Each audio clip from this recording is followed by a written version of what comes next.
Welcome to the Positive Pen Podcast, where your stories and soul work matters. Now let's dive in. All right, let's do this one more time. The producer forgot to hit the button, go live. That is the number one cardinal rule you do not do. You have to hit the button to go live, or you'd be sitting there talking for 20 minutes and realize you're not on air. So I extremely apologize for anyone who was trying to get on and didn't see us. Anyways, my name's John Renault. This is the Positive Pen Substack. We do a lot of the stories, soul work, and Substack or creative way of expressing ourselves and stuff like that. A couple of things I want to catch up on. Number one, we had a story today about Ciao Bella. It came out today. It talks about nobody knows us, and so fundraising hasn't been great on the financial side, but it's also been great on the connection side. So our networking has grown and starting to touch people and so forth like that. So we're excited about that. The second thing is that the Remy's Journeys books, if you've been following that, Remy is our support dog who is starting to kind of get into an area where it's the unknown of life. And some of the things that he's experiencing is a little bit challenging, I would say. And it's going to get harder for him as he's processing a lot of these things that life is throwing at him and his friends and so forth. So if you don't know Remy is a support dog, was adopted a couple years ago with his brothers. We have both dogs, but one is with his grandmother, and that's her support dog and taking care of her. But that's coming out Wednesday, so you're going to start seeing some developments on that, and hopefully I can close out the storyline sometime in August. That's where I'm thinking the story will end. And so you'll see that once a week coming out on Wednesdays. And then Friday, Thomas is scheduled to be on here. He's another person that I've asked through the promotional of Substack books to come online to talk about his books and so forth. If you're not familiar with the book funnel thing or the promotion that I'm trying to do, I've done 2 launches. One was April 2026. The other one was June 2026. They've been successful in its own way, but the problem is that I'm learning more and more about it, and I'm trying to change it up as I'm going, and that's why I only do 4 a year, because I want to make sure it gives true value to those authors.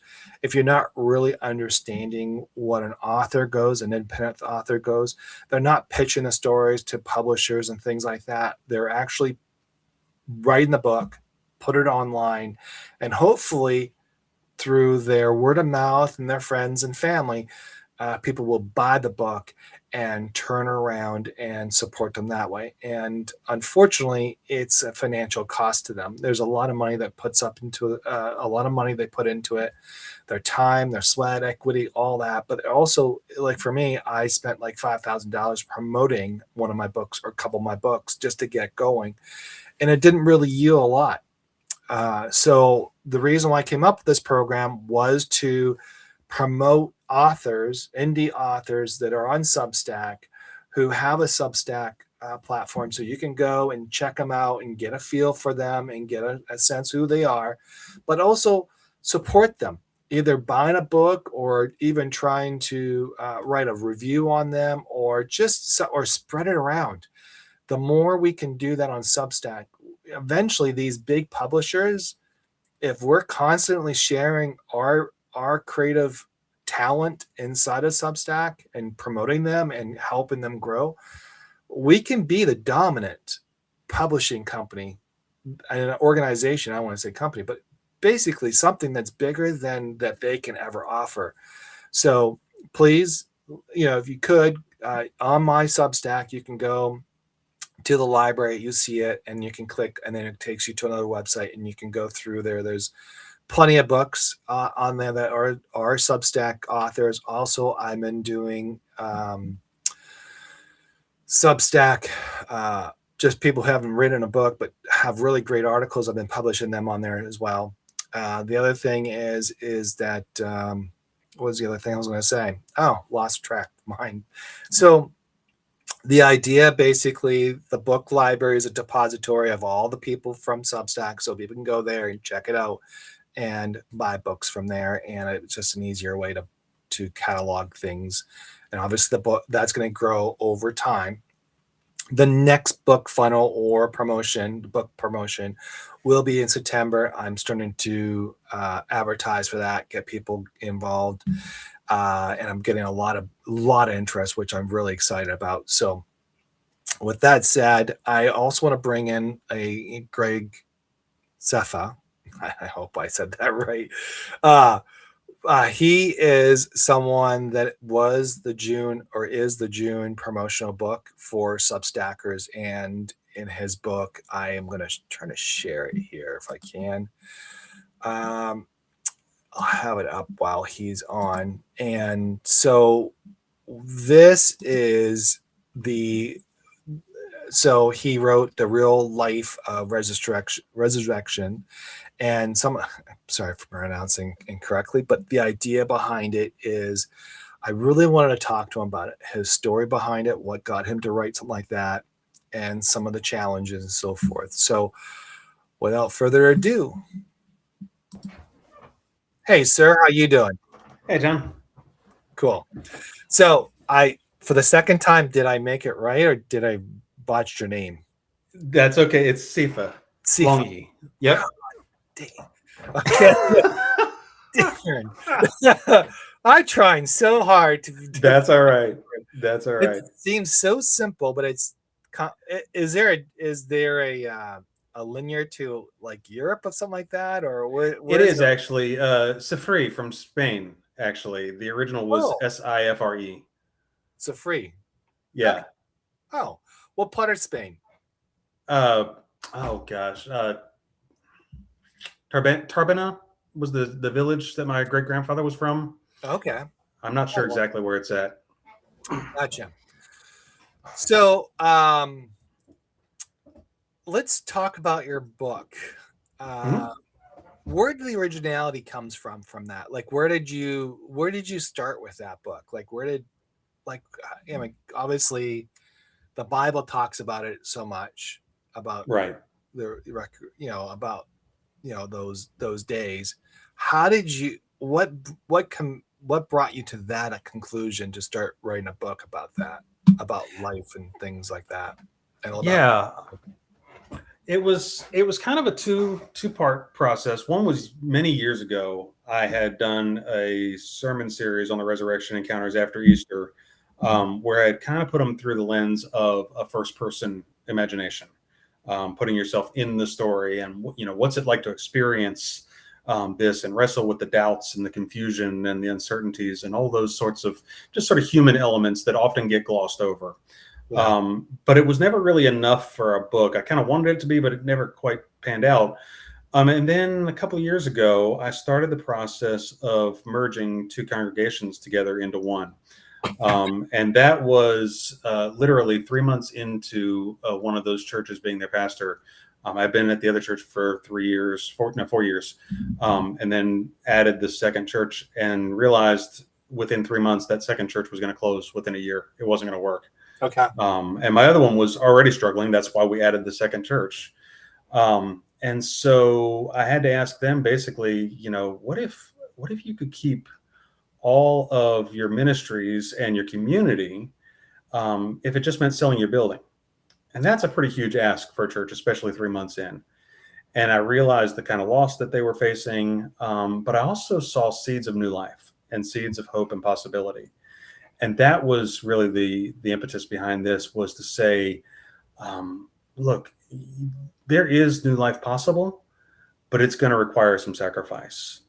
And that's kind of the heart of what this book's about, really, is to say resurrection doesn't happen, new life doesn't happen in any area of our lives without losing something, without letting go, without releasing. You have to die before you can rise again, essentially. So that's the heart of it. So, no, I completely understand. We were we were in church this weekend and we were talking about the past, the present, and the future. and there was a lot of discussion about Paul's writings, Hmm. and where he was trying to find joy Yeah. in some, like, he was obviously in prison, he was going to be killed for his teachings and things like that, but he had a strong, presence of understanding where, and I could be botching it, so you're the expert. So if I botch it, I apologize. That's all right. I'm just trying to go from memory recall, but in that sense, obviously the question was, do you need to find joy? But Paul was able to find joy in the most worst part of the world, Hmm. and as he was writing these letters, he was trying to encourage others that life doesn't begin in the past; it begins now. Right. And now, to create the future you want, you have to obviously, in this case, live through Jesus, like take in Jesus Christ, be more of that. But what he was talking, and I take it more of a modern approach, where if you're living that life, like, of the present, and even though, not to ignore your past, but to kind of live your past, like to live the present to move forward, that's really building your future, because now you're creating this image of living through someone's, a higher stake of eyes, like a higher, someone has set this, this image of being not perfect, but someone who is striving to be better each day. But in the same sense, the past will always be there, and there's nothing you can change about it. Is what you change is the present, and the future will come along with it. That's what I understand. Right. Yeah, absolutely. And and that plays a lot into the work I'm doing right now. I've been one of the processes that I used in the merger, and that I'm actually working on my fifth project about, is called pray dreaming. It's like daydreaming except through prayer. But it's an ancient Ignatian discernment practice, and really it goes to what you're talking about, bringing that past and future together. Because sort of the way I image it, in my workshops, is that oftentimes when we look at the future, we look as if there's nothing behind us, and that it just seems endless. It's out Right. there, it's unknown. We don't know how to grasp it. But instead, I kind of have these stepping stones across the lake with a bridge, and to say, what if our starting point is actually on the bridge? And then what happens is, now you have a 360-degree view. Instead of just looking into the unknown, into the darkness, into the fog, you can kind of look back and see where you've been, all the things that you have built you to who you are along the way, all the gifts that you have that you can draw from to be able to move forward. And it gives you a new sense of awareness of possibilities that may not have otherwise been there, because you can Right. just get paralyzed by the unknown. So, but that's where, when we were talking about that, uh, obviously the goal was talking about the presence. The presence is where the joy really becomes your presence. Hmm. And I think a lot of people, when we talk about the crucifixion and all that kind of stuff, one of the things that we do forget is that, we kind of get lost in that moment. I think those 3 days, we kind of get lost because we're confused.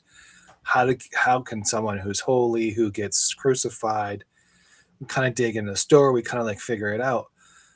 But in reality, if we think about it, a lot of us go through that in Hmm. so many ways. I mean, I've experienced that in my life. I experienced the pains of estrangements, wrong relationships, financial issues.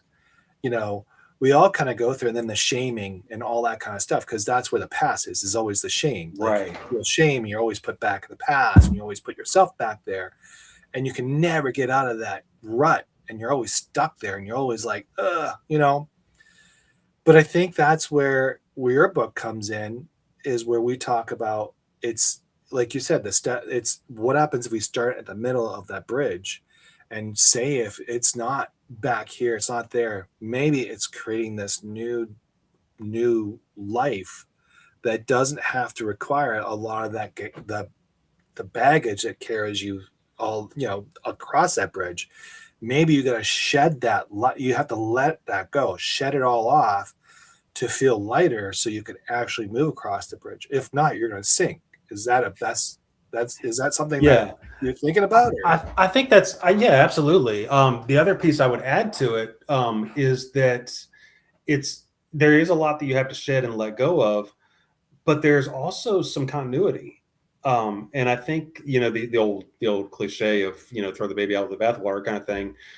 Sometimes a lot of what I've been doing in my writing on Substack has been integrating a lot of those old pieces and kind of looking back to even the parts that I have shed and said, no, I'm not there anymore. I don't hold those beliefs anymore the same way. And yet there were things of value that shaped who I am, that became part of my core, that I drew from each of those stages of life. And so a lot of it is this process of integration, of figuring out, okay, what do I need to leave behind?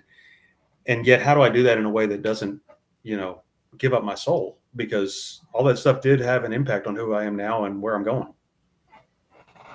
okay, so I'm going to tell a little bit of my story that I have not really shared a lot.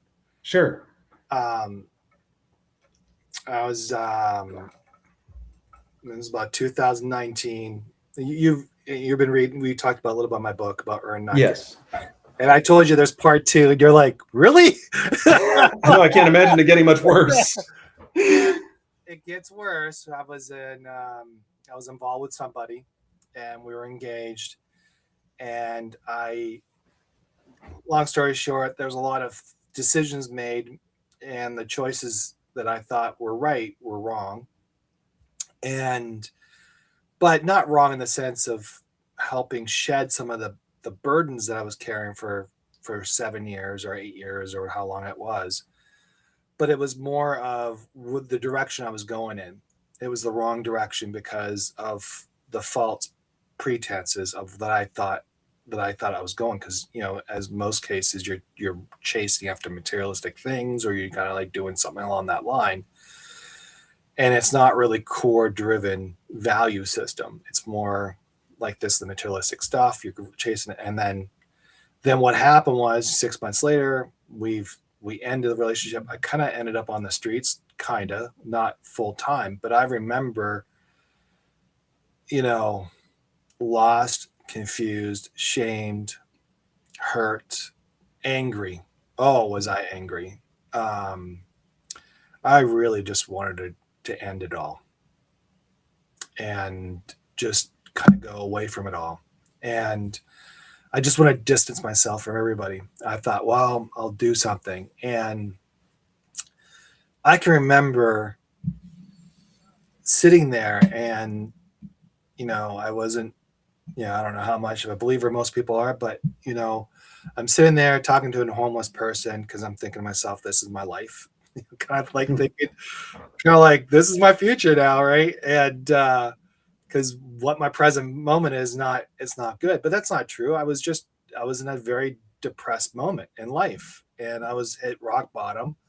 It wasn't easy, but I remember the guy just basically said, let's smoke some crack or something like that, something crazy. I was like, what? No, I'm not. No. And then, but in that moment, I kind of heard a a voice, internal discussions or something along that line. And all of a sudden, they said, you have more to give. And I was like, then I immediately snapped out. I said, yeah, but I'm good.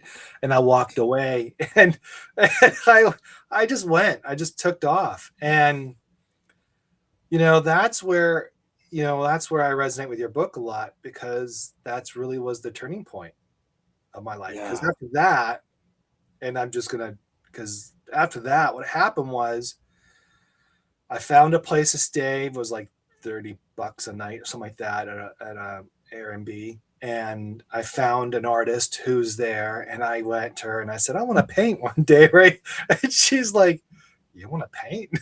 And because, she goes, have you ever painted before? And I was like, no, I never painted before.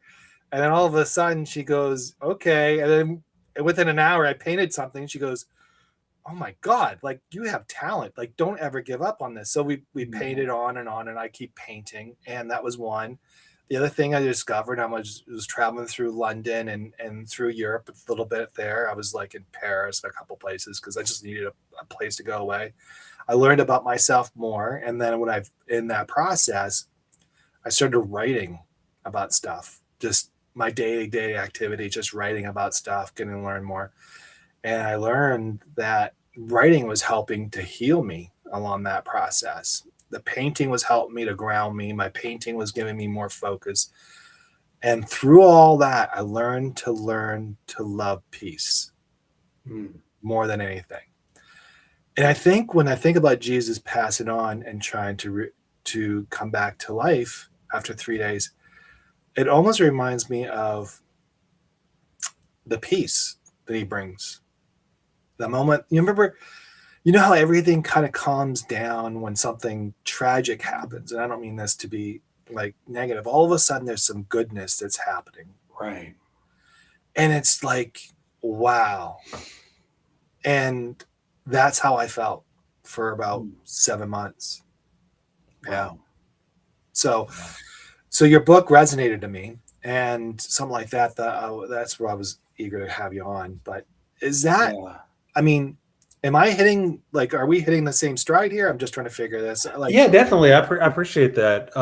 Wow. Yeah, and yeah, no, I think you're definitely right. That's one of the things I try to do in my writing, both in the book and on Substack, is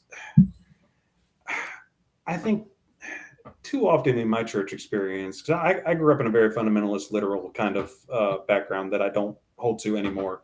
yeah, And one of the big things, the issues there was always like, did it happen exactly this way? And I finally got to the point where I'm just like, who cares? yeah, Because the issue is translating it to real life.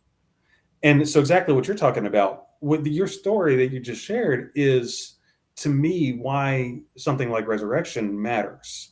So I don't want to, I want to be in that place where I'm like, I don't want to argue over the details of how it happened or whether it happened literally or all that kind of stuff. I but I also don't want to throw it out and dismiss it and say, oh well, yeah, that's just one of those mythical things in ancient history that we don't really believe in, that it's not scientific, because the reality is, as you said, you've experienced it. You've experienced that peace. You've experienced that something on the other side of those darkest moments, and that's something very real, and that's where the real life piece comes in for me, mm. and why I try to frame it that way, because I'm always trying to translate what all these stories mean for our human experience.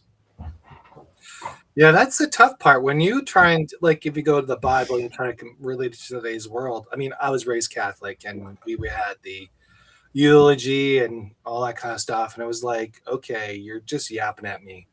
I don't mean negatively, Yeah, but you're sitting there going, okay, we do a bunch of rituals, and don't be wrong, I do like the Catholic Church. I prefer having Holy Communion every day or every Sunday. I have no right. problem with that. That was something that I was was part of my life, and but now I don't. I mean, I miss it. I just miss the nostalgia of it. I don't miss the actual structure, and that's my own. I have my own reasons behind it, but Yeah, um, and now we go to a non-domination church, which obviously has more of a lecture. I wouldn't say educational, more yeah, right, more of an education. Not a lecture, but more education where I write down notes and things like that. And a lot of my ratings come from there too. Oddly mm. enough. Actually, the post that I post on Sunday regarding about the reason why I came to I think Substack, and I had a little bit of thing, and I asked people about that. That's where that came from. Um, so but when you talk about the life of even with Jesus Christ, like his life wasn't perfect by no means, but he was with Hmm. people that were imperfectionists. He didn't Right. have a lot of things. You talk about Paul, and his end of life wasn't the greatest. It was torturous. I mean, to have the just to have the both willpowers to do what they did was probably remarkable on its own merits. And I just kind of when I reflect on my life, I mean, there was a lot of, we kind of, I think there was a question that I was brought up what happens if hell and heaven was actually what we're living through right now? Mm. And, what does that look like? And, that's a hard question to ask, like, because you have a choice to live in heaven or to live in hell on Hmm. earth, your choice. And Yeah. so your choice to have people who influence you in a positive way, or you have people influence you in a negative way, and that's your choice. And that's what I think that's what God wants us to do is you have a choice to live your life the way you want it and Hmm. without judgment or whatever. But reality is on earth you are going to be judged, you are going to be shamed, you are going to be whatever choices you make, that's going to be affected to you. And is that something that you believe as well, or is that something? Yeah, I think so. My one of my deepest convictions is that Jesus was a whole lot less about getting people into heaven as much as he was about getting heaven to earth. I mean, we pray it every Sunday, as your kingdom come as on earth as it is on heaven. I mean, Right. that's the Lord's prayer. That's the fundamental. That's always been a core principle for me. And so, I was just writing a song last week, kind of a almost a spoof of a Southern gospel kind of thing. Almost an anti-Southern gospel, because the hook is, what if we're on our way to heaven and we pass Jesus on the road? Oh man. That Jesus is coming down to us. Jesus is coming to show us how to be truly human, how to live in harmony with one another, how to live for human flourishing, for the well-being of all people, especially those who are the worst marginalized. And here we are so focused on just like, oh, make sure we believe the right things and get up to some place after we die. Yeah. And it's like we totally missed him. He's just, yeah. Wow, that's an interesting concept. That's like, how did you like? What happens if you did miss him? That's a huge opportunity missed. Mm-hmm. Yeah. Mhm. Yeah. I tied it back to the Good Samaritan story. Like, what if Jesus was the one beaten on the side of the road? Oh And boy. we're too quick to try to get, we just want to get past Yeah, because we've got heaven to get to. We've got better places. So, that's yeah. and we missed the point. So now, like, you're on Substack, and you're saying you're right about mostly day to day stuff. Like I write a lot of day to day things, Yeah. like and most of them personal stuff that I write. I try, Mm-hmm. or something I come across. In your writing, are you writing to find reason, or are you trying to find healing? What's the end goal, or are you just trying to Mm. pass the lesson along? That's a good question. I think a lot of it, part of it is writing to process my own story and that integration that I talked about earlier, and trying to pull all the threads together. Because I've been on the fringe of so many different types of communities and groups and circles throughout my life, and always on the fringe and always walking that line in between where I never quite fit in anywhere. Yeah, But always, trying to bring them together. So writing is my way of bringing stuff together and processing that. And a lot of times when I start a piece, 9 times out of 10, it ends somewhere where I did not expect it to go. I wrote a poem one time, the words know the way, yeah, where they want to go. It's just like you like lighting a fire and it just takes off and goes where it wants to go. yeah, yeah. So yeah, that's been a lot of my writing journey. But the other part of it that's been big for me, and I wrote about this a couple weeks ago. There's a piece about my father's legacy, and a piece about the stories of our lives. Because I know so little about my own heritage and about my father. My father died when I was 19. And I think about all the things that I wish I had known. And 2 years ago, I just turned the age that he was when he died.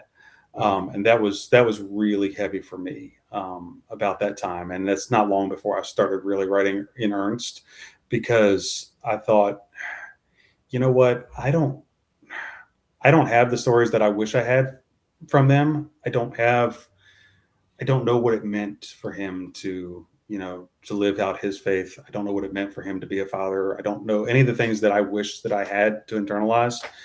And I thought, you know what, if nothing else, I don't know if my daughter will ever read any of this or not. I don't know if she'll ever be interested, but I at least want to know that if she hits, in her 30s, 40s, 50s, and I'm gone, that she's got a place to find it, because that's what I wish I had.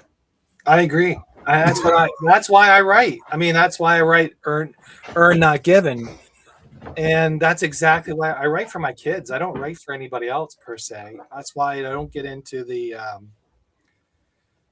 I try not to get into trash talk or things like that. I try to stay very positive and try to stay, don't get me wrong. Like, I do have my own issues in the past. I do. Right.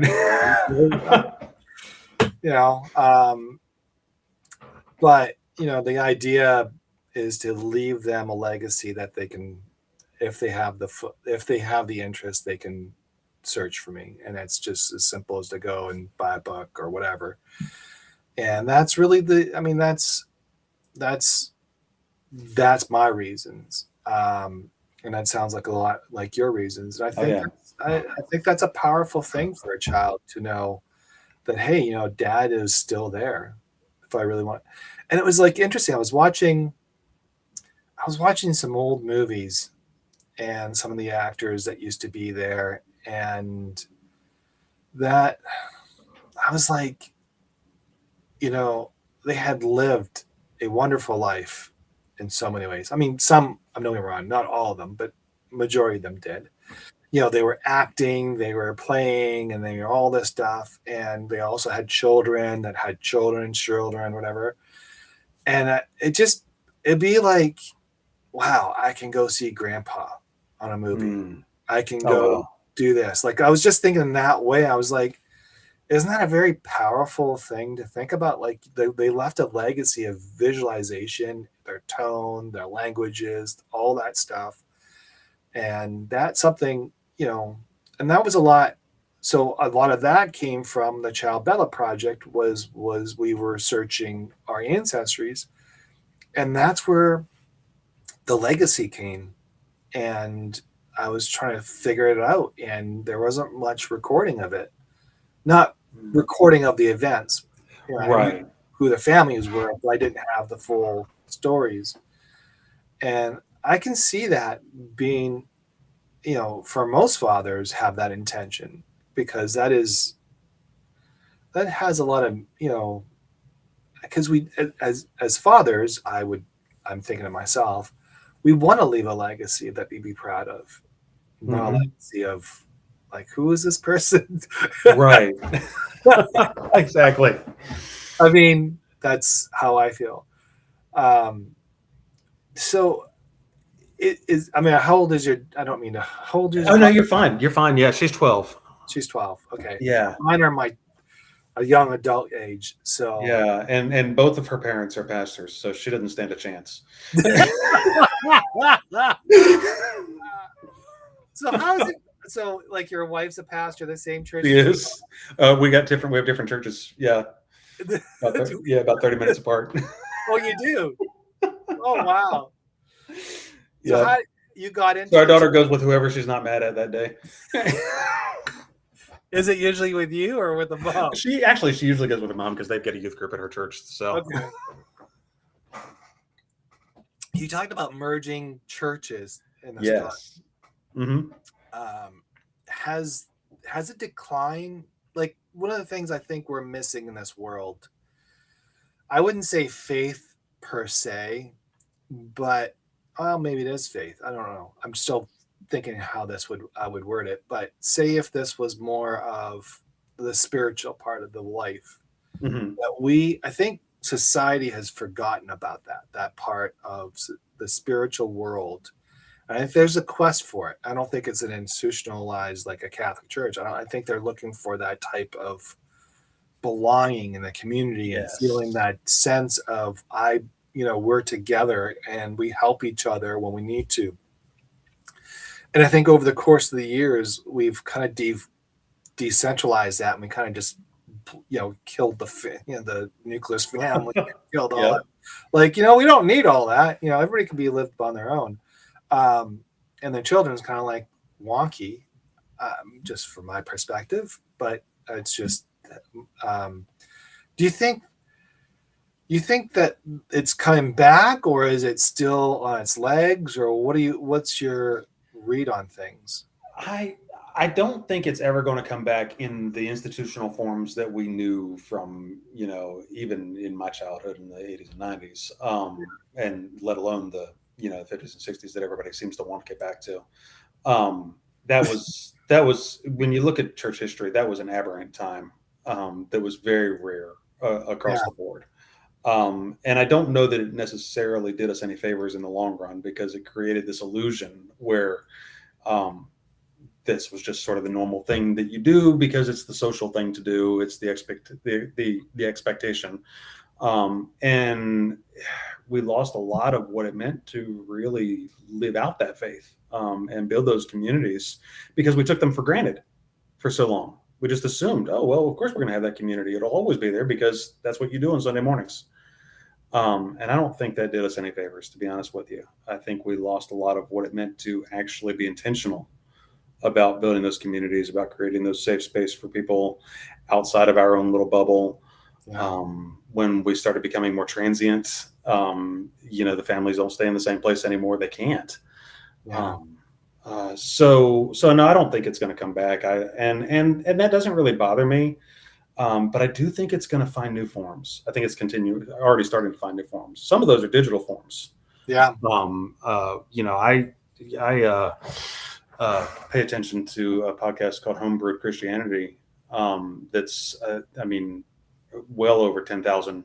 I mean, they're if they were a church, they'd be bigger than the biggest megachurch in the country. But they're scattered all over the world because it's a digital, Yeah, community. So, I still think we need to find more embodied spaces, though, and I don't know what that's going to look like. right. Because the digital world is great for connections, but there's still something missing that I don't think we've, as a society, realized quite. And I'm not sure that we're doing a very good job of you know nurturing physical spaces, nurturing the tension that comes with that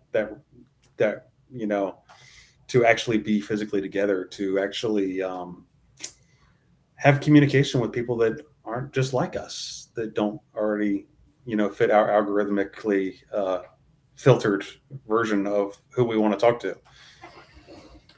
Yeah, obviously in the Catholic Church, being raised in that world, you obviously quickly are very skeptical about stuff. Right. You're constantly questioning the world. And I don't mean that to be negative, it's just the way it was.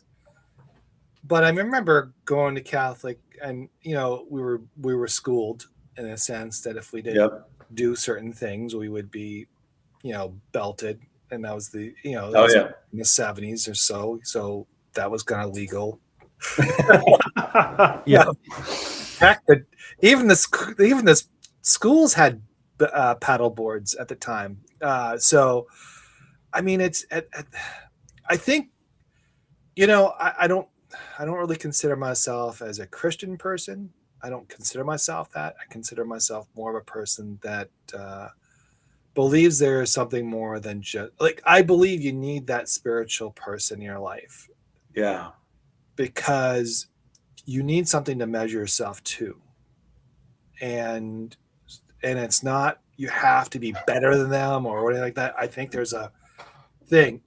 But I also love the fact that if you had mind-like people similar to each other, that's where I believe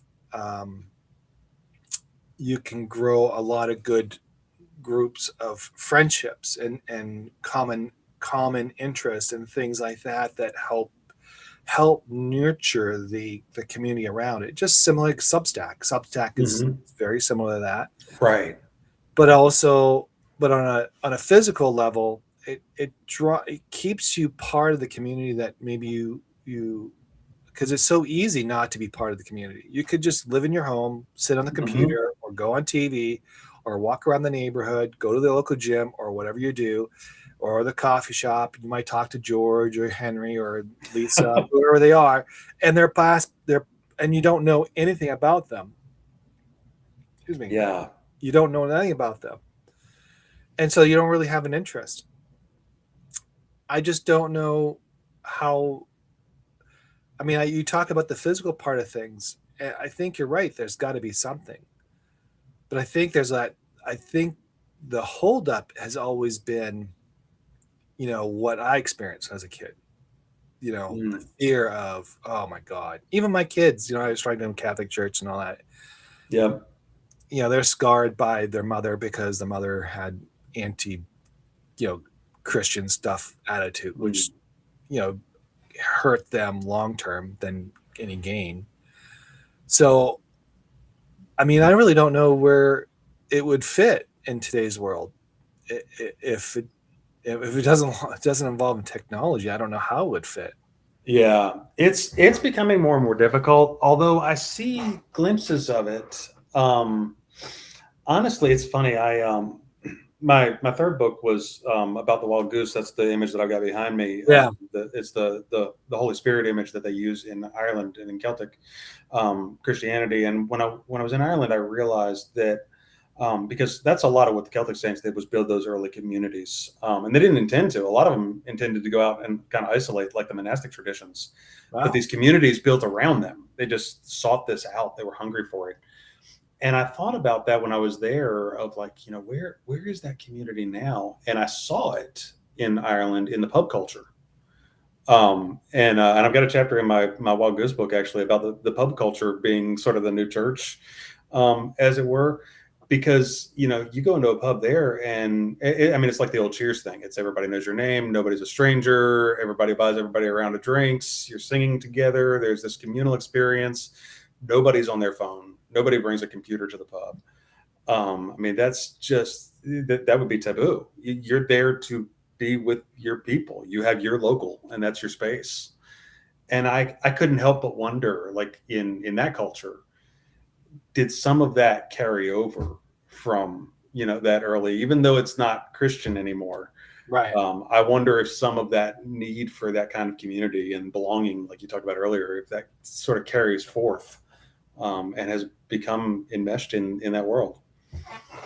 Yeah, I do believe in community. I think you do need the connection because we are tribal in a sense. We have that tribal instincts, I think, is what I think, where we all had a community of some sort. Like I remember my neighborhood growing up, we lived in a very influential, not an influential, we had it was impoverished, but when I'm talking about influence, we're talking about cultures. We had people from all around the world, and you walk down the streets and you smell the food coming out of the kitchens, and you would smell India one day, you might smell Mm. Italian, you might smell German, and you could smell the food being cooked with family, and then the family, we would all go play outside. That was a community there that we all got together, we all knew each other's names, we all knew each other neighbors, and then we would come in and come to eat, and no one on the streets was left hungry. If Mm. like everybody was welcome to eat, everybody was welcome to join the dinner table and stuff like that. But I mean, I don't think that was taught, and everybody had a diverse background. Like no one was 100% this, 100% that. It was you had three or four different nationalities, if not more. And you know, it's an interesting thing because how you know somehow or another we've lost that sense Yeah. of purpose, because I always think that helps people, Yeah, absolutely.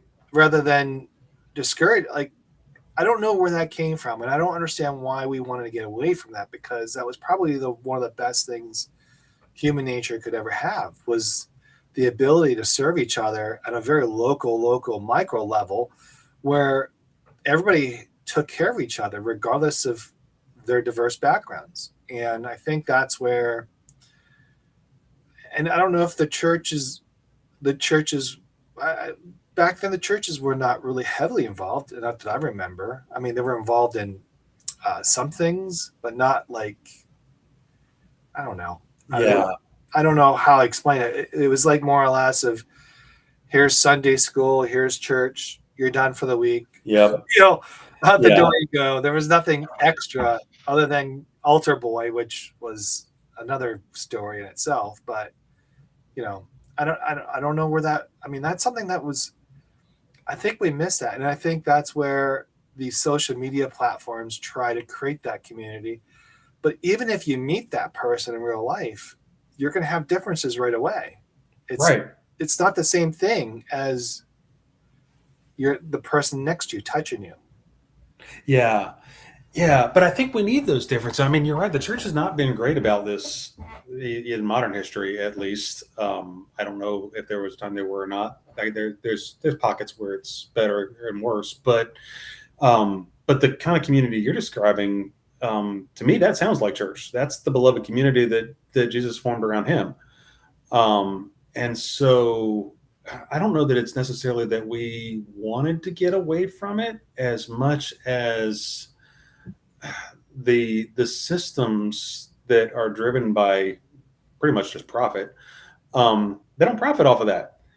And so, I mean, and you talk about it in your book, the corporate rat race, as it were, and how they define you and the expectations that are put on you just to be able to put food on the table.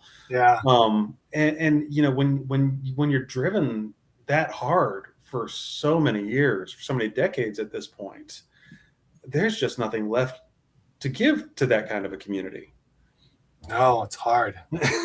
It's hard. Yeah. I'm not going to lie. The world sucked. It's not fun. I mean, I could tell you, I was thinking about it, and I was interviewing somebody. Her name is Sarah, and it was like last week, I think. I can't remember. And she was a journalist as well, and we were talking about newspapers. And I was in the newspaper business myself, and I was thinking about that. And I was actually writing about it. I was actually writing a rough draft. I usually how I start. So just in case everybody wants to know, is I get my phone, I'm driving, and I have all these thoughts, right? So I need to put it on somewhere. So I'll put it on my iPhone. I put notes in, and I just hit record, and I'm voice recording everything. And I was trying to think how I would start this. And it was the thought process is when did newspapers really die? Because it's lost its community essence of how it used to be the oracle of the town. It used to be like, okay, that's the record of documents. We can read it on here. It was factual. It was vetted very well. And if there was an error, there was always a write-up, an apology, and all that kind of stuff. This is what we found out, an update, things like that. And, when 9/11 happened, what it was happening during that period of time, newspapers learned very quickly how much of a dinosaur it really truly was. And every time you hit the press button, you're spending money right there. And if you don't have enough advertisers to cover your expenses, you're in the hole in the end of the day. And if you're printing 4 or 5 times a day just to keep up with the news, because 24-hour news is beating you, there's no reason to give to the community, because all you're doing is just regurgitating everything what the news people are saying. You're not putting anything out there that has any value. Mm-hmm. All you're trying to do is scream louder than what the TVs are doing. Yeah. And that's not community. That's not a community newspaper. That's not a community how you bring people together. And I remember in the boardroom, I was like freaking out. I was like, you're just diluting a newspaper. What do you want me to sell after you do all that? Right. Yes. What do you want me to do? You're taking the headlines and the hardest thing when you have like USA Today, Washington Post, New York Times, the Wall Street Journal, all have similar headlines. What is your headline going to be any different than theirs? Yep. And it was like, and I wasn't the most favorite child in the boardroom, but I was like, my argument was, if we want to create something that was more community, why not write something and make sure we get everything down? We're not spending the money to put ourselves in the hole. Just like take a summary of it and try to make a catalog of what happened that day and that evening, and maybe try to put personal stories in there and try to get the right stories in there versus and trying to tell the story from a community level versus trying to be a national newspaper rather than doing all that. It's not helping. And I think that in my piece I was writing about it, like as I was my rough draft, I'm now just trying to tell you, like I'm kind of going through this myself right now. That's where I think corporations, I think we miss the mark all the time when it comes to community, all the time. And it hurts. It hurts it hurts generations before us because they lose the sense of how to build a community and the purpose of a community. And it hurts us in a way that we like our legacy, like you say, talk about legacies and things like that. We don't have a legacy after this. Right. I mean, the last real true generation was Gen X. The most purest, honest, raw generation you could ever come across. And we've lost, and I don't say other generations have lost it in that sense. They just lost the sense of what it means to be a community. Yeah. And I'm right at the tail end of Gen X, so I get that. And but I think what's coming up for me in all of that is that personal stories issue and the lack of them, because that's what I come across all the time. That's why I write what I do, because I still feel like there's a desperate need for those personal stories. There was a quote I came across. It was on the side of an Irish pub, and it was by I think it was James Joyce. That said, in the particular is contained the universal. Mm-hmm. And that one has really resonated with me, because I think that where these personal stories come in is that's where the universal truths that we're all experiencing come in. That's where we find the resonance. When I'm on Substack, that's where there are some accounts, and all they do is the 24-hour news cycle. Yeah. And I'm just like, and I actually wrote a couple of notes about this where I'm just like, at some point, we're all just writing the exact same thing. You might just hit copy and paste them. Yeah. And, I mean, what's the point? We're not Twitter. But it's when I get into those personal stories that I'm like, oh, that I can connect with, because, I may not have any similar experience. I may not have any common ground with that story, but there's a human element underneath of it that I can resonate with. And that's what we need so much more of. That's what's missing. I go back through church libraries when I get to new churches, and it's like, you read old minutes from meetings, 50, 60, 100 years ago, and all you get is the same old, like, here's the financial statement, here's the buildings that were built. And I'm like, yeah, but who were the people? Why were you here? What were you doing? What was, like, tell me something about what's the intention? What's the story?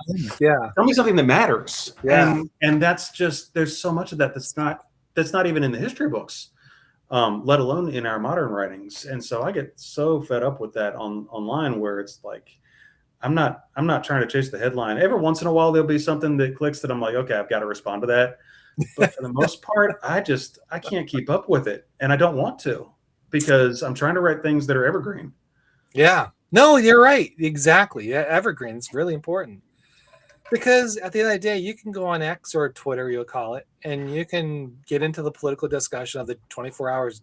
And it's exhausting.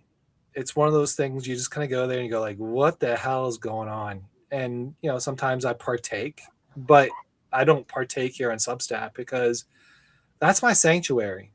Right. You need to ruin my sanctuary. You're not going to take away my peace. You're not going to take away the years I built on this because of a political post. I don't want to do that. And people do.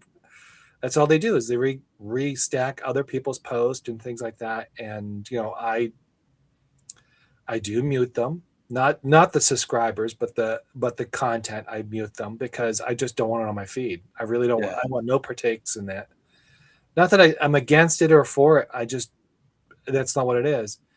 And when I started, because when I started Positive Pen, the reason behind Positive Pen was I wanted that rawness. I wanted to share the evergreen stories. I wanted to share the personal heartaches and the pains and the desires and the loss, the tears, the laughters, the what joy brings in someone's life, because that's what we're missing. We're missing those personal stories. And if we go back to what we originally talked about, Jesus and the resurrection and all that kind of stuff, and Paul, those were personal stories, even Mm-hmm. though they may be changed a little bit here and there. Yeah. But those were personal stories. You can't just sit there and say, but because they had a human element behind it. They had a little bit of they had humanity, like they had all the rawness that was someone is trying to live. And Yes. you can't live through news cycles. Yeah, that's exactly it. That's what I try to do in my writing. That's what I try to do in my ministry, to be honest with you. I mean, even in preaching, that is trying to find that human connection with those characters of the ancient times. Yeah. Yeah, but we've lost so much of that for sure. Yeah, absolutely. Yeah. So you're on Substack, you're writing personal stories. Some of it's probably yours, and some of it is you're trying to recreate some of the stories from the biblical um, stuff. What is what kind of fun stuff that you write about that you kind of like giggle about it when you're done? Like, this is cool. I actually wrote this. I just wrote a post actually that is coming. I write ahead. I have to I have to schedule ahead because I never know when a week's going to come up where it's like, Yeah. okay, I had 1 week where I had 3 funerals. I'm like, okay, there's no way I'm going to be. So if I'm not at least 4 or 5 weeks ahead on my scheduled stuff, I'm in trouble. Yeah. So I just wrote one that's coming out in, I guess, about 3 or 4 weeks on extraterrestrial life. Okay. Which was completely out of the blue because like that's not a topic that I have. I enjoy a little bit of sci-fi here and there. I'm a big Star Trek fan and things like that, but I don't. It's not something that comes up in my world. Yeah. But it just started hitting me one time where I was just like, why are we so obsessed with it? I was noticing there was like a newfound obsession with it. Like everywhere I turned, people were talking about aliens and stuff. I'm like, what is going on here? So I just started writing about it, and it came out. It really still circled back around to the core of like, it's less about whether there's actually aliens and more about what our obsession with it says about us and our own longing for connection and our own longing for meaning. And so even there, it was like it started out as this completely random thing, but it always comes back to that heart of our human experience. So, since you brought up Star Trek, so I always believe there is a Star Wars fan and there's always a Star Trek fan. I am both. Really? I am both, but I prefer Star Trek, but I feel like we as a society are choosing the Star Wars world vision of the future over the Star Trek vision. Oh, okay, definitely. Okay. So I've never really watched Star Trek or Star Wars. I never got into it. Just like don't get me wrong, I got a glimpse of it, right? It's like even E.T. I never watched it. I never watched it. Never watched that. Like I couldn't get into it. I was like an alien with a finger. Like what's that? Yeah. So, but Star Trek was always on TV, so I always loved it because it was like more of like again more of a community. It was more like togetherness and trying to work things out and trying to figure it out rather than trying to fight every second. Exactly. It was always a base on solutions and resolutions, and like you could always come back from whatever you're going. Right. We're going through the galaxies and we could always come back home, type thing. That was, yeah. So I'm a Star Trek guy. Yeah, definitely. I think both of them definitely cast two very dramatically different visions for what the future will be like. And I think unfortunately we're choosing the constant war, the constant battle, the constant domination systems of the Star Wars world.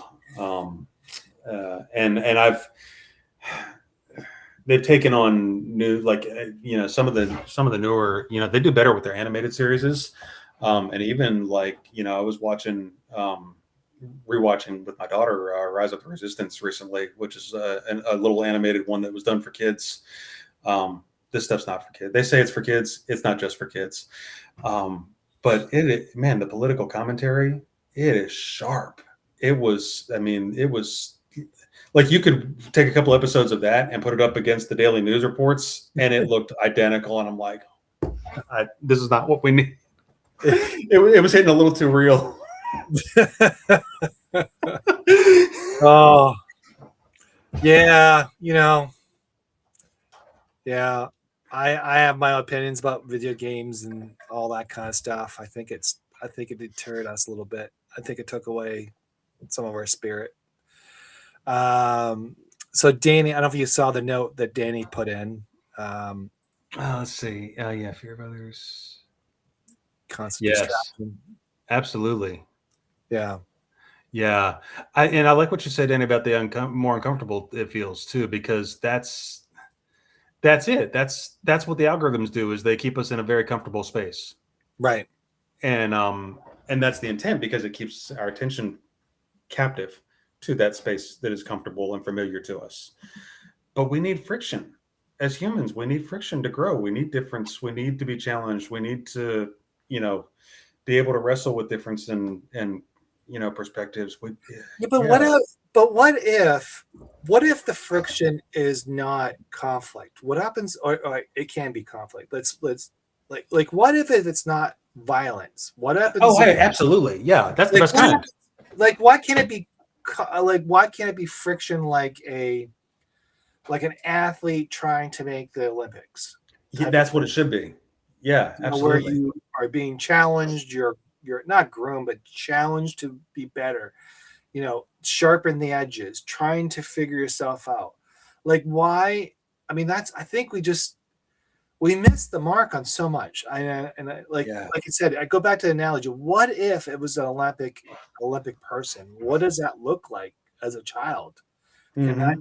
I don't mean browbeat them or something like that, but kind of like educate them and kind of get them in that direction where they're thriving to be the next best person they can ever be. Right. Yeah, exactly.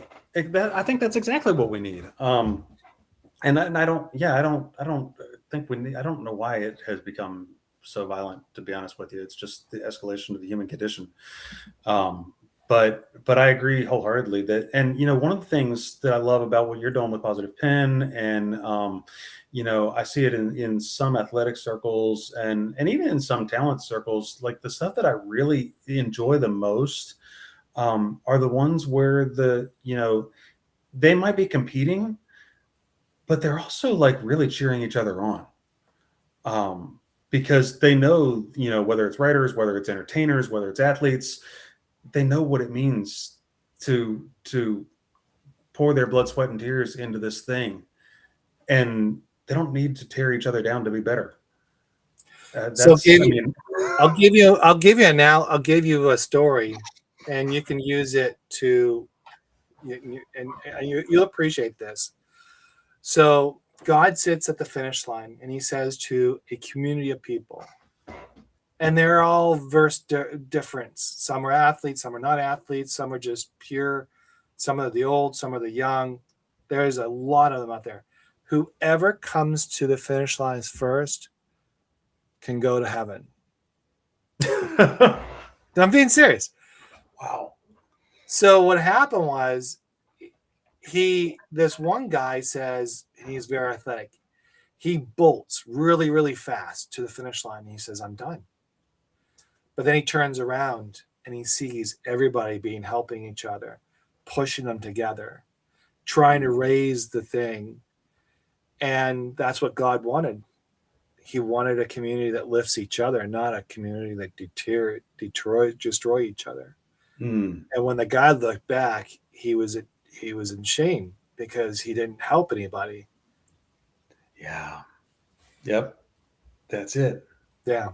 And that's part of the Positive Pen is to be an inspirational storyteller. to tell stories that could be tough in some situations, because I keep thinking about my children. And can these stories be told to a child and in a very positive way that can be like, death? What does that mean? Like, how does that work? How does that affect me? What's my emotions? Like, is there emotions? Do I be emotional? Like, should I just be laughing? Should I be happy? How do I conduct myself? Like, Yeah. a child doesn't understand that. They're kind of like sitting there, like they're processing all these things, and they're kind of like feeling what they're feeling. And then, sometimes they feel sad and they don't know to be sad, and it's okay to be sad.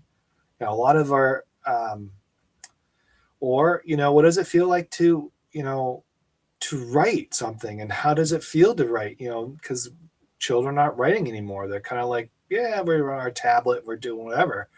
Mm. Or how to be creative. What's the importance? But why creativity? What's the reason behind creativity? What did stimulates a brain and helps you heal in so many different ways. Yeah. Nobody understands that. Or what about reading a book that was written thousands of years ago that has a lot of the good stories that we are trying to say to today? But how do we take those words and make it modern so a child does understand that, which is Mm-hmm. the quiet miracle that I was trying to do. How do we take the birth of Jesus, and how do we make that into a story that a kid can understand? That, oh, okay, now I understand what the scriptures mean, because I can correlate with this book, because that's kind of things like that. It's more, I think that's where the Positive Pen was about, and it's a lot of what your writings are about, is to share those stories in a way that helps those that are seeking some type of beacon of light. And I always think of myself as a lighthouse, shedding that light Yeah. there and trying to call you home. Yeah. Definitely. Yeah. Definitely. Well, and the other piece of that I really like is that one of the pieces of advice that I see all the time from the Substack gurus out there is about writing to solve a problem, or writing with a very clear, like, you got to know what the audience needs and what their problem is, and then write a fix for that. And I don't buy into that, because the truth is that not I or any other writer knows the fix for your problem. There Right. probably isn't even a fix. It's probably just something that you have to learn to process and live with. What I can do is I can write the stories, and I can model in my writing how I process those struggles in my own life. And hopefully that will then resonate in a way that others can say, yeah, okay, it may not connect directly with my problem, but it gives me permission to wrestle. It gives me Yes. permission to doubt. It gives me permission to question. Mhm. It gives me space, like you said, to be creative and to think outside the box. And, And enjoy that is yourself. more valuable. Yeah, that's way more valuable than here's the answer, that's going to get you whatever So all those goal you're gurus, wanting. so all those gurus, all those gurus, I don't think they understand. Like, well, I could say how they get other numbers up, but I'm not going to go there today. But they, I've been on here for over 4 years, I think, over 4 years. First as just an observer, then I started writing, and I was like, this is stupid. Why am I writing to the internet, right? And that's I was nobody knows me, nobody cares. And as I was writing, I started to feel, you know, like I put it out there and I said, okay, it is what it is. Let's just keep doing it and just keep going. And then I write personal, so I was writing inspirational stories about people I would encounter. Now I kind of do that now with the Friday Substack, where I write about the guests I bring on Monday, Oh yeah. because I always felt there was not a follow through or a follow up behind that story. And this way, the audience gets the written version, and they also get the live version, or the auto record version of our conversation, and hopefully there's more of a connection. And so when I was doing all that, I started to learn that, you know, it's not about, like, the best stories that I wrote were the honest ones. Mm, It yeah. wasn't about trying to be clever, trying to be a problem solver, trying to hit the, trying to trick the internet to thinking I'm this greatest thing there is in the world. It Yep. None of that. It had nothing to do with that. Like, I have a friend who barely came on to Substack, brought her on. I told her, just write from the heart. Don't try to make magic out of it. Just if you feel it, write it. Yeah. Boy, she wrote an article and she got over 1,000 likes and several million, like over maybe $100,000, 100,000 views, Wow. and Yeah. that was a small, and then she spiked because of it. But the problem was, again, she didn't write after that. She just kind of let it sit. And she also was kind of stagnant in her writing. And her true purpose was on there, was completely what she wrote. And I said, that's a disconnect, because now writers, you're being subscribed based on what people saw in that first Mm, article, and they're expecting the same thing over and over again, and you're trying to build a community that is separate from that. I mean, yeah. there might be cross tablets of readers and audience, but your core thing that you want to talk about is not that. That's why when I created the Positive Pen, I was very intentional what I was writing. I was very intentional of maintaining, keeping this in the same lane, because I didn't want that to be bled over to other things and to be confused. And because of one of my readers to understand that if you come here, I'm going to be writing about stuff that is going to be gut wrenching sometimes, and sometimes it's going to be really fun, and there are going to be some conversations that you like and not like. You might subscribe, you may not subscribe, and I'm okay with that. Yeah. And that's where I think when you get to that position and understanding what you're about writing, your community comes along with you. And that's the important part. So, I mean, when we talk about Star Treks and Star Wars, that's bonus to me. That's the bonus. Right. Talking about faith and talking about Jesus, that's the bonus part of it, right? Mm-hmm. Talking about, these other things, that's the bonus part of it. But I don't get into the other. I don't get into the weeds of the noise, because that's not, because we're hungry for authentic, real purpose. We're hungry for Exactly. it, and we don't get Exactly. enough of it. Yeah, I struggled with that early on. Well, really for probably the first half of my time on here with that whole niche thing and trying to narrow down, Yeah. because I was running into that issue that your friend had, where people would read something and they'd really like it, and then the next article wouldn't be about the same thing, and but I don't. I'm going to get bored if I write about the same thing every week for the next 30 years. That's not going to work. But the other thing that bugged me about that niche idea is, as human beings, we're not one dimensional. Well, I'm not. We're not just one thing. I should. Well, I no, but rephrase. well, I'm not a niche person, like saying. right. Did you Well, no, cross? I didn't mean that. But Yeah. where I was going with that is that what I started to find over time was kind of what you were saying is the common thread underneath. Yeah. Is it wasn't so much about the niche wasn't about a particular topic as much as I started to look at all the different topics I wrote about and see that there was that common thread of that human, like, what does it mean to be human? Was kind of a real heart piece of it.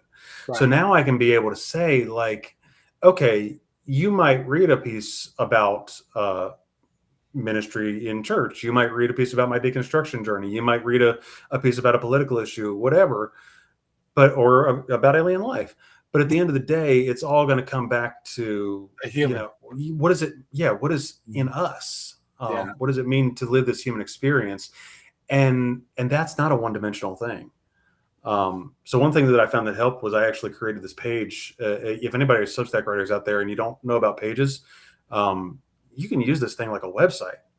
Yeah. And so I not only created a page for my books, but I also created a page that's explored by topic. And you can go in and I just kind of narrowed down like 10 general topics or themes Yeah. that were showing up consistently in my writings, and then just started to auto categorize them so Oh, that if wow. people want that niche, they can go in and they're like, okay, well, I really like the spiritual formation stuff. But then you got into talking about the writing life, and I'm like, well, I'm not a writer. I don't care about that. Well, okay, go to the explore by topic and go to the spiritual formation tab, and you can find all the articles I've written about that. Wow. Yeah. So that's a really helpful tool if you're out there to be able to give people what they're looking for, but also hopefully stretch them a little bit to realize that we're all more than one thing. Yeah. And I should always say that, her niche, she was actually complaining about AI and all that. And it was far from what she was writing about her journey and how that translated and all that kind of stuff, which was more of the human element of things, which is okay. And I understand why she wrote that, because it was a very powerful piece, but she didn't really capitalize it in a sense of what it was. And not that she's not talented, she's a very talented individual, and she should try to find something in there. But some of us don't find our voice for a while on here. Yeah. Because we're like you spent time figuring things out. I took me a time to figure my voice out. But I think you're right about, well, I know you're right about the whole. So I treat my Substack like a newspaper. Like, so I have lifestyle, I have history. I kind of throw that in there, but the Positive Pen is the umbrella of all of that. And the concept is really that, the idea is it's not like a media page, but more like a newspaper, because I'm used to newspapers. That's how I do things in my head, and I think that's the best way to present it. So I do have links to my books, or links to the library. I do have links to other things. I kind of create these links. I also categorize everything. So if you're in Child Bella, you get to see Child Bella. If you want to see Positive Pen, there's a Positive Pen section where it's the store, or things like that. And I think that helps people categorize it. So but I also will do is I'll write, so Remy's journey, what I'll do is I'll put it on one of those things and categorize those niche. And then what I'll do is I'll let it go until I finish the story. And then what I'll do is I'll archive it per se, or turn it dark, so that when I am editing the book, no one's really reading it, because I kind of finished the first draft. So I write all my books on Substack first. I kind of archive it so nobody sees it anymore, and then I kind of do the editing, and then that's when I publish my book. And then I bring that back on, and that's how I do it. And that's sort of it's just the way I've been doing it. So when you see the book, or when you read it online, it's generally the same, but it's not. I've actually probably added more meat to the stories. I kind of changed things out, like Earned Not Given, prime example. Chapter 1 was a total rewrite from scratch.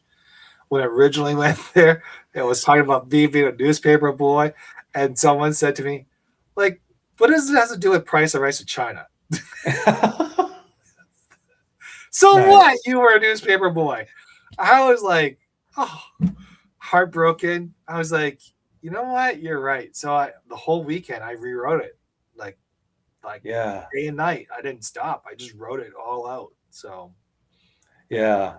I love the newspaper analogy for a Substack in general. That's on all the different sections of it. That's beautiful. Yeah. So what's coming up for you? What's next on the horizon? I know you're working on another book, right? Is that what I'm saying? Yeah, it's a little bit bigger than a book, actually. It's going to have a devotional book with it. But it's also, I'm hoping to develop it into a video study series that people can use in their churches or with leadership teams or things like that. And it's about that discernment process that I talked about earlier about prayer dreaming, and really looking at standing on that bridge and looking at what are the seeds that are already here. Because I think too often when we try to figure out, I don't know about you or others, but I've spent a lot of years in my life always asking the question, what's next? And that what's next has always been like it's so broad, it's so vague, it's paralyzing. Right. It is a paralyzing question, has been for me many times. And so starting to learn to say, what if what's next is already planted under the surface? Mm. What if the seeds are already there? And that's kind of how this prayer dreaming thing is coming up, because Okay. like, okay. And that's honestly, that's how real life resurrection came up, was because the seeds were already there in that sermon series that I'd done years ago. Yeah. But then it was lived out in real experience, that it was like, okay, now it's got some flesh to it. Right. Right. And then the prayer dreaming was a process that I was introduced to right about the time I started that merger, and I used it in my personal life. Mhm. So I'm getting ready to do a workshop with my church, actually starting on Wednesday. And basically I'm telling them, like, look, you all have already been through this process. You just don't know it, because this was my internal soul work process Yeah. of how I was able to accomplish this. Right. And you didn't know what was going on underneath. And so now we're going to do it together and allow you to apply this in your own life Mhm. and your own difficult decisions and transitions and whatever unknowns you're facing, to see what's already sprouting under the surface, and how can I nurture that. Gotcha. So yeah, That's that's where I'm going next. so. I see you play the guitar. I see I that. do. Okay. I do. Yep. And how long you been playing that? I started in college. I was at the University of Florida, and I lived on a third floor dorm with no elevator and sprained my ankle freshman year. And my roommate had an old beat up classical guitar there, and I got bored, so I'm just started figuring it out. I'm self taught. I'm not great, but I'm Okay. enough to be able to lead worship in church and have some fun with it and just Do you songwriting. actually play at church? I do. I play every week with the praise band at church, and have written quite a few songs as well. So yeah. Oh, cool. Have you Yeah. any been on Substack?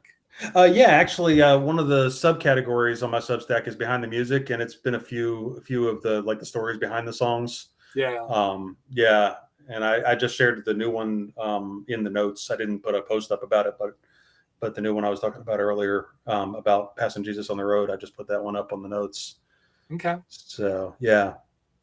So if you can give, I don't know, advice, lesson learned, or reflection for others, what would you want to say? Um, just right. Just put it out there. Release the outcomes. That one of the biggest barriers in my whole life has been trying to have everything figured out before I started something. And there are so many things I never started because of it. Yeah. And so to take the risk to get on Substack, and even those first several months to start writing, and there's all those articles that you get about yelling at the void, and letters to the Substack gods, or whatever. You get flooded with all those notes when you first get on here, and I felt every bit of it. I connected with every bit of it, but it was finally where I just said, you know what, I started to notice the patterns. I started to notice that half of this stuff is probably coming from bots. And then I started to look for the human connections, and that made all the difference. That started filtering. That's how I connected with Joe and with you and with a bunch of other people, and realizing that, man, there is so much just depth of humanity out there that is longing for the same thing, and ultimately it comes down to the connection and belonging, and that our stories matter, and that we can build something that'll last beyond us. And that's never going to happen if we keep it to ourselves. I put a note up the other day: 100% of the words we don't write will never be read. So that's a good one. I like that one. Well, there's 35 million people that show up on this platform, so there's got to be a reason. Yeah. There's definitely a reason. I have a lot of subscribers who don't post, but they comment or they'll support you. They're just great supporters. they're just looking for that connection, and they love those pieces. Like, well, thank you. I appreciate this opportunity. It was wow. There was a lot of directions I didn't expect. Yeah. Well, that's pretty reflective of my whole Substack. So there you go. It goes all over the place. So is mine. Like, just inquiring minds want to know. Yeah.